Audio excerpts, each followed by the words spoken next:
Turning to the NHL now, where it was a wild night on the ice. The New York Rangers and New Jersey Devils started last night's game with a brawl involving all 10 players on the ice after the opening faceoff. Rempe and MacDermid, the main event to open the hockey game.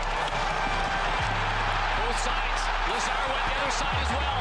Jimmy Vesey and Lazar. Gaudreau has dropped them with Kevin Ball as well. Now it's 5-on-5. MacDermid and Rempe exchanging blows, but everybody has gloves off at the Garden. This is unbelievable. Holy jump, and what a start to this one right here. But MacDermid's done it. He had a couple of uppercuts. Rangers forward Matt Rempe took on New Jersey's Kurtis MacDermid in the main fight, and 8 of the 10 players received game misconducts and were ejected in the eventual 4-3 Rangers win.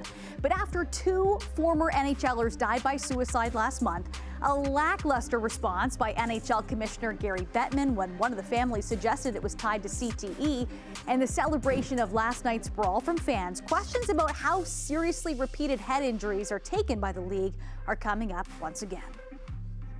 For more on traumatic brain injury in sports, we're joined by Dr. Alain Ptito, professor of neurology and neuroscience at McGill University. Dr. Ptito, over the past 2 NHL regular seasons, there's been over 330 fights, and with 14 more days to go before playoffs begin this year, the number of fights currently sits at 292. If we don't see any large-scale repercussions from the league for this type of behavior, what does that say about how the NHL views the risk of head trauma that's associated with hockey?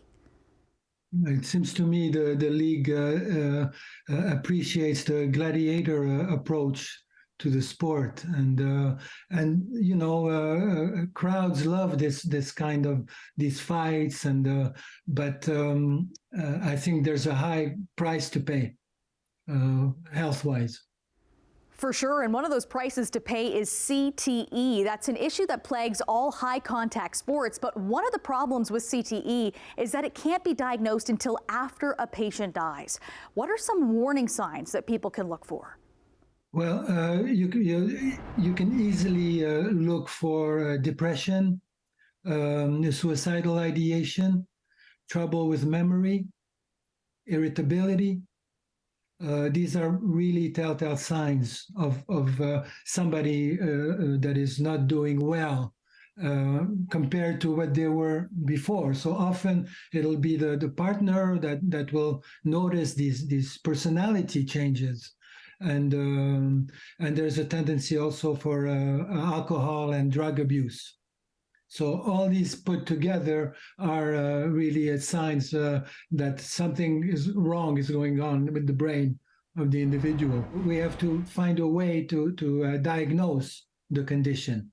The first steps are probably to do cognitive testing, neuropsychological testing, and establish whether they do have trouble with memory and depression and all these aspects that I was mentioning before. It's difficult in the contact sport, of course, because of the contact, but you can limit the contact. So you can, for instance, decide that there should be no fighting. There's no reason for fighting. It's a beautiful sport like hockey. It's a great sport, and there's no reason for this fighting to go on.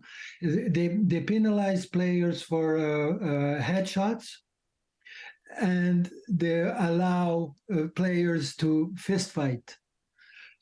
So it doesn't make sense to me. There's a dissonance there, a clear dissonance.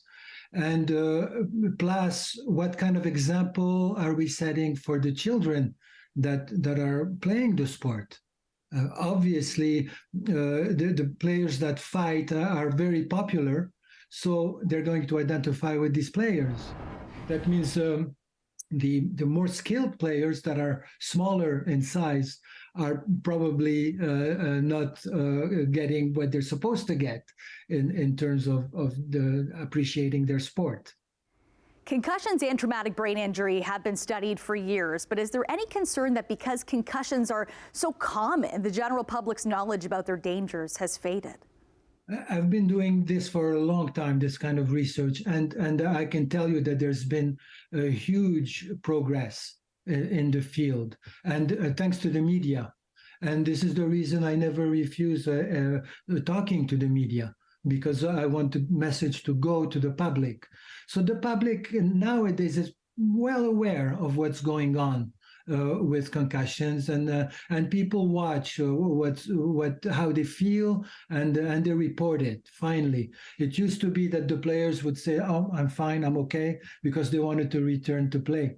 Now I think there's much more awareness, but I still don't understand why they fight.